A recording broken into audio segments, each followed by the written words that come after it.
روزہ روزہ وقت کا ٹائم سیم ادھر کیجیے گا پلیز. جی ٹھیک ہے، اوکے، بہت مہربانی، شکریہ. جی آغا.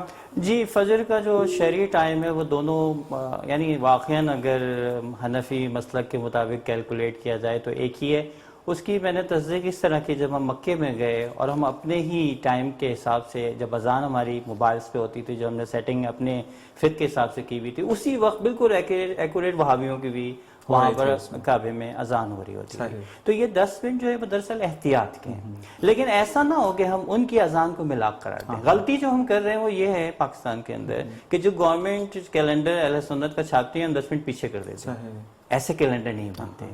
کیلنڈر جو ہے وہ باقاعدہ تحقیق کے ساتھ جو ٹائمنگ کی کیلکولیشن ہوتی ہیں، اور یہ خاص فلٹرز کے ذریعے سے کیلکولیشنز کے ذریعے سے لینگیٹیوڈ اور ایٹیٹیوڈ کا مرحلہ ہوتا ہے. اس میں میرے خیال میں جو اختلاف ہمارا اور اہل سنت کے درمیان پایا جاتا ہے وہ غروب کے معیار کے اندر ہے. جی وہ معیار ہمیں تقریباً احتیاطاً 10 منٹ آگے لے کر جا رہا ہے. 17 منٹ تقریباً 18 منٹ تک وہ کا لے کر جا رہا فاصلہ ہے. ہے. اس کی وجہ کیا ہے؟ جو قرآن کے اندر ذکر آیا ہے تو ہم کہتے ہیں کہ وہ حمرہ مشرقیہ جو ہے، وہ سرخ پٹی جو ہے وہ غروب ہوگی تو مغرب ہوگی. لیکن اہل سنت کے نزدیک معیار یہ ہے کہ وہ اگر سرخ پٹی آ جائے مشرق کی تو مشرق کی طرف آ جائے تو وہ غروب ہو جاتا ہے، روزہ کھول سکتے ہیں آگے. بیسیکلی میرے خیال میں اختلاف جو ہے وہ یہاں پر ہے. بالکل. سب سے بڑا تو ملاک اور دلیل جو ہمارے پاس موجود ہے وہ بہت واضح ہے قرآن کی آیت میں، سورہ مائدہ میں، اعوذ باللہ من الشیطان الرجیم، وَأَتِمُّ الصِّيَامَ إِلَى اللَّيْلِ.